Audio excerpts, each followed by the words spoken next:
dire comment les choses arrivent. Et je suis encore un peu en galère. Là. Lui, il démarre comme producteur, il a une vieille Toyota, il a des rétroviseurs qui tiennent avec du scotch. Aujourd'hui, il roule en Ferrari, c'est pour ça que j'ai dit ça. Et il fallait rentrer par la portière passager pour se mettre au volant, et on part à Cannes dans sa caisse. Et on dort chez sa grand-mère, évidemment, on n'est pas au Hilton ou pas là, ou au Majestic et tout ça. Donc, il me dit, viens ce soir, il y a un dîner qui est organisé, viens avec moi. On va essayer de trouver, il y a un distributeur, là, Jean-Paul Rougier, le mec c'est Universal, c'est les Américains et tout. Je dis, qu'est-ce qu'on a à foutre là-bas? Je dis, viens avec moi, mets une cravate, mets un costard et tout. Hop, on va au dîner, on se retrouve à plusieurs, avec plein d'acteurs connus, qui faisaient les beaux, là, qui faisaient les intéressants. Et ce mec-là se lève, le distributeur, il paye, il y avait 20 personnes à table, c'était beaucoup quand même, et il paye pour tout le monde. Donc moi je suis gêné, j'appelle le serveur, je dis, est-ce que vous pourriez remettre 2 magnums de champagne, s'il vous plaît? Merci monsieur. Il me dit oui, il m'amène la note. C'était à l'époque l'équivalent de 3-4 000 euros aujourd'hui. J'ai dit ok, carte bleue. Je dis putain, et le mec voit que je paye. Et il me dit putain, en 30 ans de métier, il me dit t'es le premier qui fait ça. Donc viens avec moi, on va. J'ai dit, mes parents m'ont élevé comme ça, on m'invite, je remets au moins une boutanche à la fin, mais là c'est tabou, je dis que. les deux, elles font quand même mal au cul. Hein, donc il se marre, c'est un mec du Sud, Jean-Paul Rougier, un beau gosse. Moi j'avais 30 ans, il en avait 50. Hein, et il m'amène, et là on part dans la boîte de Canal+. Alors il y a Mickey Rourke, il y avait Sean Penn, moi j'étais comme ça. Donc il dit bonjour à tout le monde, il connaissait tout le monde, il me présente Mickey Rourke, on discutait avec Mickey qui était farci complet avec son chien, ça je me rappelle. Mais un moment extraordinaire. Et il s'assoit et on descend 2 bouteilles de whisky avec Cyril Colbeau-Justin. On picole, on parle, il me fait parler de moi, du film, de tout ça, toute la nuit. Et à 7h du mat, il me dit bon, allez, maintenant on va aller dans une petite boîte que je connais. Et on arrive dans une boîte de travestis. On se retrouve avec des travelots, tout ça, on fait les photos, tout. Et je sors de là, il est 9h30. J'ai une oreille ici, une oreille là, avec Colbeau, on reprend sa Toyota, on va chez sa grand-mère. On se couche dans le lit, ils allaient le mettre là par terre. Je me souviens toujours, à 17h, on se réveille, des peintres au-dessus de nous sur l'échelle qui payaient le plafond. Et j'ai dit, putain, Cyril, t'es sûr qu'on est dans les bons trucs? Il me dit, écoute, Jean-Paul veut nous revoir ce soir, et on signe le film avec Jean-Paul. Voilà, et c'est comme ça que le film se fait, grâce à une nuit blanche et une nuit éthylique où on s'est parlé comme des hommes, enfin comme des gens normaux surtout, et qui n'avaient pas de chichi. Et c'est un monsieur qui a arrêté le cinéma aujourd'hui, mais que je remercie à chaque fois. Enfin, voilà, je préfère vous raconter le métier par ces anecdotes-là que de trucs, de trucs très d'intellectualiser la démarche. Ça n'a jamais été trop mon fort. Je préfère vous raconter les aventures humaines parce que ça en est ma rencontre avec Auteuil, avec Depardieu, ma rencontre avec.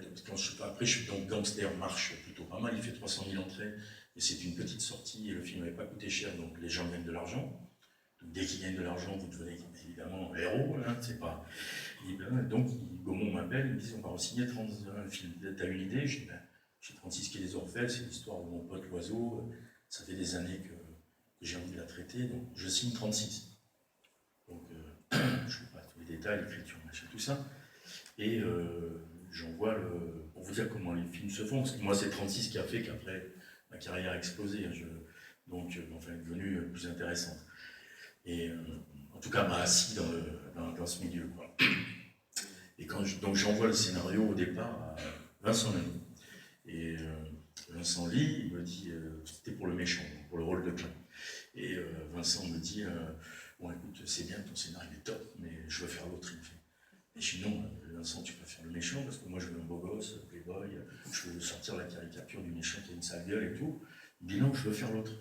Ça dure 3 mois avec Vincent, et Vincent il tient bon, et à la fin il finit par me dire, écoute, je fais pas le film. Je dis bon, c'est pas grave. Donc j'envoie le scénario à Jean-Pierre Bacry pour faire Vrinx, donc pour faire le gentil. Bacry ne donne pas de réponse tout de suite, et en même temps j'envoie à Daniel Auteuil pour faire le méchant. Daniel lit très vite, en même 4 heures, et il me rappelle, il me dit bon, c'est bon, je vous fais Klein, le méchant. Très bien. Et là je lui dis, j'étais sur un tournage à Marseille comme acteur, il y avait les portables, hein, je lui dis mais Daniel, le problème c'est que j'ai aussi donné le scénario à un autre acteur, comme j'avais de réponses de personne. Et là, il me dit, écoute, quand tu sauras qui tu veux dans ton film, puis on rappellera.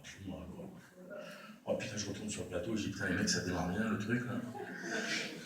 Et entre-temps, Bakri rappelle et Bakri refuse le rôle. Donc je rallume mon portable après la séquence et Daniel s'excusait de m'avoir parlé comme ça, parce que ça me suis permis.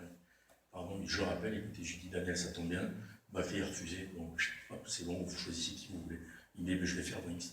Ok, donc il fait Brinks, on monte, Dussolier dit oui, Golino dit oui, j'ai tous les acteurs, il me manque Klein le méchant. Et Gaumont, c'était comme un film à l'époque à 13 millions d'euros, je crois, c'est un film très cher. Et Gaumont dit, si on n'a pas une grosse Rasta en face de l'Auteuil, on ne montrera pas le film.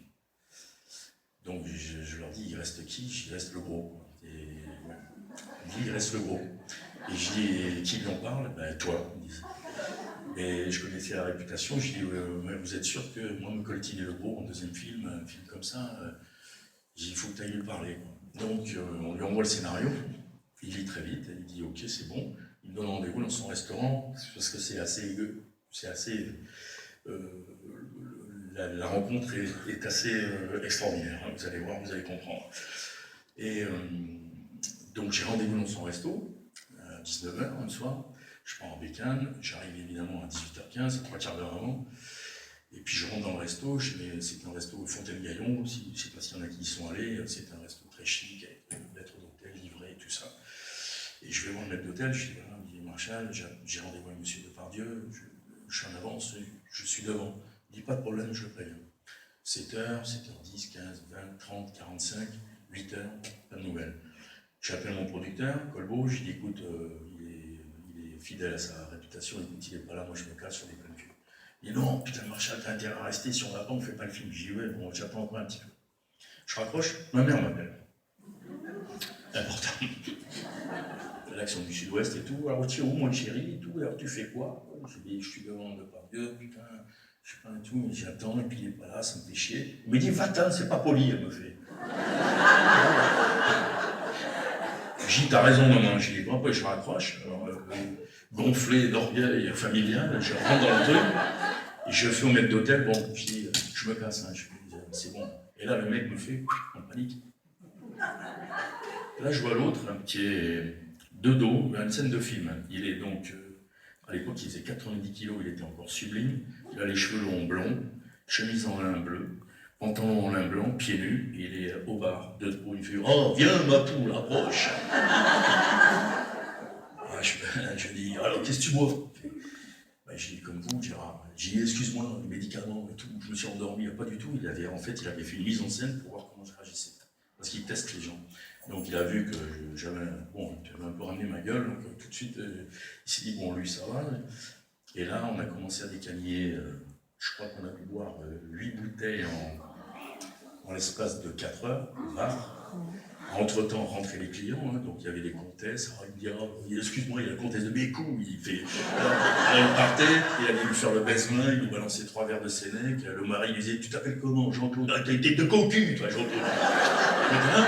Il revenait s'asseoir, et moi j'étais sonné quoi, j'étais bourré, et il dit maintenant qu'est-ce que tu veux manger? Il fait, je sais pas, je vais te faire des escalopes, non des côtes de veau, il me fait la truffe, et il part, il me fait deux grosses côtes de veau à la truffe, et on bouffe, Depardieu, toute la nuit, on boit, on bouffe, on boit, on bouffe, et on parle de Jean Carmé, on parle de Patrick Devers, on parle de tout, de ses parents, de sa sœur qui l'a accouché dans la cuisine par terre, avec son père bourré, on se raconte nos vies. Quoi. Et à 4 du mat, le personnage s'appelle Klein, il m'amène dans les cuisines, alors, il y avait des ouvriers qui travaillaient, appelés, ils leur mettaient des doigts dans le cul, tout, un festival de Depardieu. Et là, il me prend dans ses bras, il me fait « Je vais te le faire, ton Klein », et il m'embrasse. Voilà, je m'écroule, je relâche tout, quoi. J'appelle mes potes, j'ai dit putain on a le gros, ça y est, c'est parti. Je suis cuit complet, je rentre à pied, je mets 2 heures à rentrer à pied chez moi et j'ai le gros. Et alors après c'était festival du gros. Je suis en plein tournage de 36. Il est très heureux avec nous. Franchement, c'est un bonheur en plus à diriger, il écoute, en fait, il est avec Depardieu, avec Auteuil, ils s'entendaient à merveille, ils étaient tellement contents de se retrouver. Et je me rappelle, pendant le tournage, il y a Gaumont signe un accord avec Columbia. C'est-à-dire, il fusionne avec Columbia, énorme groupe donc de distribution américain. et ils installent à côté du 36 quai des Orfèvres 10 chapiteaux pendant le tournage, on tournait de nuit, je me rappelle, et ils font venir tous les pontes de Columbia à Londres, États-Unis, plus tous les pontes de Gaumont, ils font une soirée avec maître d'hôtel, petit four, sous les chapiteaux, des grands écrans avec tous les rushs de mon film, tout ce qu'on avait fait, comme je vous ai montré hier, et ils me demandent de venir faire un discours. Donc il y a 100 personnes, les nanas sont en robe de soirée, talons hauts, les mecs en smoke, enfin surréaliste. Et je commence, I'm very proud to be here, I am the director of the movie, machin, et là, derrière, j'entends le truc s'ouvre, le gros qui arrive, bon, casque intégral, grand bouteille, il enlève son casque, et là, je vois qu'il est bourré complet, il fait, c'est qui tous ces cons, il fait. Je vous jure que tout est vrai, hein, je raconte rien. De toute façon, je ne pourrais pas inventer ça, parce que vous allez voir la suite. Et là je dis, c'est Gérard Depardieu, je fais, les gens rigolent, ah oui, alors, et c'est qui? Je dis, ben Gérard, c'est Gaumont qui fusionne avec Columbia, il faudrait peut-être y aller mollo. Il fait, c'est qui va enculer l'autre le premier, il fait. Et là je dis, je vous le laisse. Et je m'arrache. Et je vais mettre en place les premiers plans, les plans du film. Et je vous jure, c'est la tête de l'enfant tout pour rien. Et là, au bout d'une demi-heure, j'ai François Clair de chez Gaumont qui vient me chercher. Il dit, Olive, on a besoin de toi, il faut que tu nous l'enlèves, parce que là, ça va plus. Je reviens dans un truc, là, il est en train de bouffer dans les assiettes de tout le monde, il caresse les gonzesses, en fait. Il fait du Sénèque, il leur balance du corneille au micro et tout. Et là, j'ai dit, Gérard, il faut y aller, on met en place et tout. Et là, il est sublime, à la Depardieu, une sortie royale. Il prend le micro. Oui, je vais leur dire au revoir. Il balance un haut. Et là, il dit, oh, j'aurais aimé le péter, celui-là. Et il s'en va. Et voilà.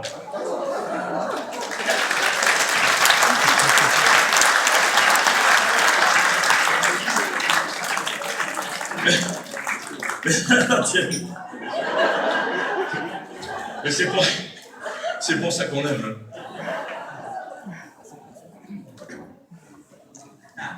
Il y a eu une autre anecdote sur Gérard. Après, on parle de la technique.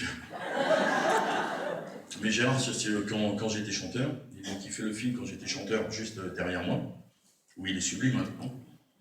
Et j'ai son copain, son garde du corps Nounours, qui me raconte l'anecdote. Le gros, il est logé à Clermont-Ferrand, je ne sais pas où. C'est janvier-février, donc il fait froid. Un soir, il n'a plus d'alcool. Donc il est 11h du soir, il dit, oh, dis-moi le mot, parce que c'est que j'ai Gérard, tout est fermé ici, on est à Clermont, il fait nuit, il fait, tu vois. Là, il sort, il est en robe de chambre. Il y a une maison dans le lotissement à côté, tout le monde dort. Bambourine, tambourine comme un porc. Là, les lumières finissent par s'allumer, c'est Nounours qui me raconte ça.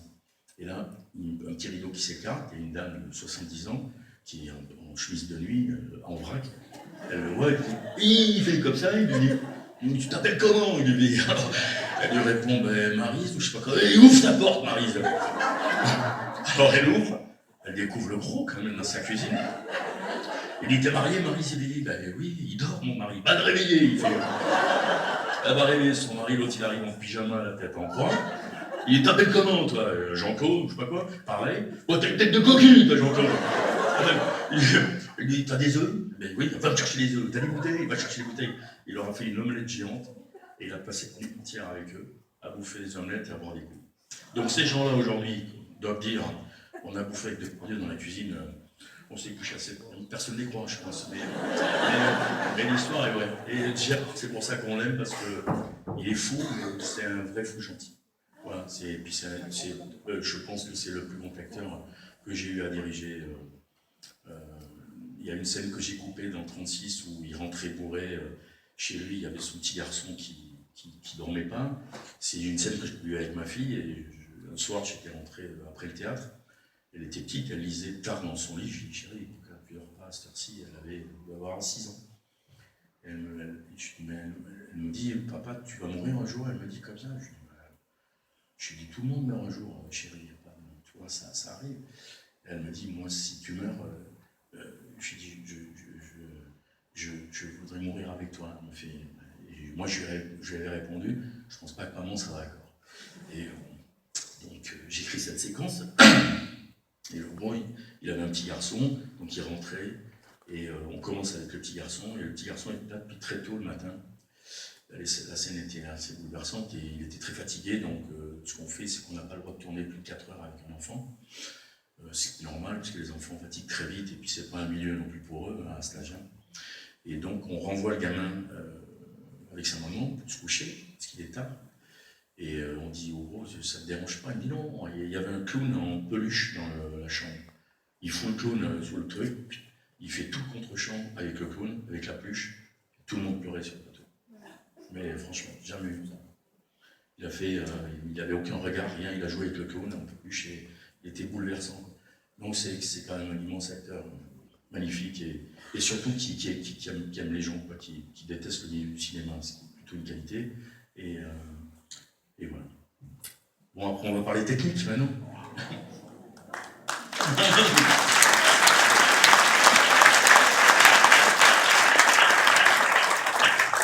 Non, sans